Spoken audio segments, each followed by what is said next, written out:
I walked into that dining room already guilty in their eyes. My shirt stained with grease, my hands raw from twisting bolts on a stranger's broken down Buick. The clock had betrayed me, and her parents didn't need excuses. They already hated me. Her father's jaw tightened the second I stepped inside. Her mother's gaze slid over me like I was dirt clinging to her daughter's shoes. And beside them sat my girlfriend, Emma, pretending to defend me, but her silence was louder than words. Late, her father said flatly, and dressed like that? I swallowed. A woman's car broke down on the road. I helped her get it running again. He smirked. Of course you did. I didn't argue. Not then. I just took my seat at the table and felt the cold judgment wrap around me like a noose. We met in college. Emma had walked into my life with laughter, books spilling out of her bag, and the kind of smile that made me think I'd finally found someone worth holding on to. I loved her fiercely, but her parents saw me as a threat to the carefully curated image they wanted for her. They came from old money. I came from oil-stained hands and second-hand clothes. At first, I thought I could win them over with honesty, with effort. But slowly, I realized it wasn't about who I was. It was about who I wasn't. And Emma, she let their contempt seep into her veins. The signs came slowly. A shift in her tone, the way she stopped introducing me to friends, the secretive phone calls. Until one night, her phone lit up in my hands. A message from her father. Don't worry, we'll take care of him. Just keep stringing him along until we finalize the engagement with Daniel. Daniel, a family friend, wealthy, approved, perfect.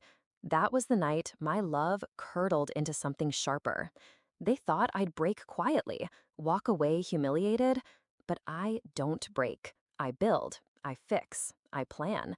So when her parents invited me to that dinner, her father smirking, her mother sneering, I agreed, not to beg for their approval, but to end their little game. The irony was almost poetic. The woman I had helped on the roadside, her car hissing steam, was no ordinary stranger. She was Margaret Wilkes, the new president of the city's Historic Preservation Society, a woman with influence and a reputation for brutal honesty. She'd insisted on taking my number after I'd patched up her Buick. Not many young men know how to treat a machine with respect anymore, she said, eyes sharp, memorizing me. I didn't know then just how perfectly timed our encounter was. That night, at the dinner table, the air grew heavier with every passing course. Emma's parents whispered barbs disguised as questions.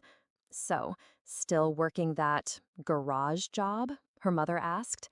Yes, I said evenly. The same garage that rebuilt the mayor's collection last spring. Her father scoffed. Luck, nothing more. Emma fidgeted. She wouldn't even meet my eyes. And then, like thunder, the front door opened. Margaret Wilkes stepped in, dressed sharp, commanding the room with nothing but her presence. Sorry to intrude, she said. I just had to meet the young man who saved me this afternoon. Her eyes landed on me. There he is. Emma's parents froze. They knew her. Everyone did. She smiled at me, then turned to them. You didn't tell me your daughter was seeing him?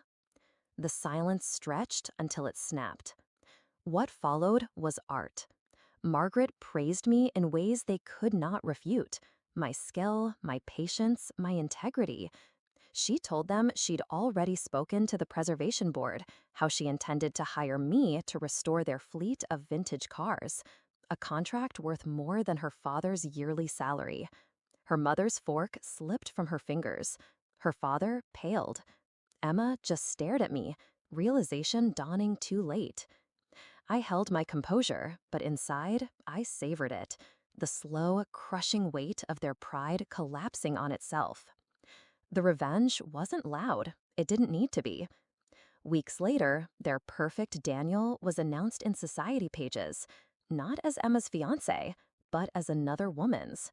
The engagement deal had evaporated, and Emma, she was left clinging to silence, watching as the man her parents despised rose higher than they ever imagined. I didn't need to humiliate them publicly. I let their own arrogance do it for me.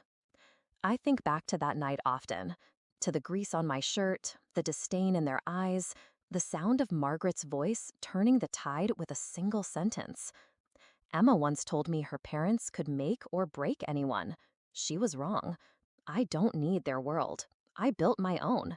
And when the pieces of their perfect plan lay shattered at their feet, I walked away without looking back. Because revenge isn't always fire and fury. Sometimes it's patience. Sometimes it's letting them choke on their own poison while you breathe easy. And I've never breathed easier.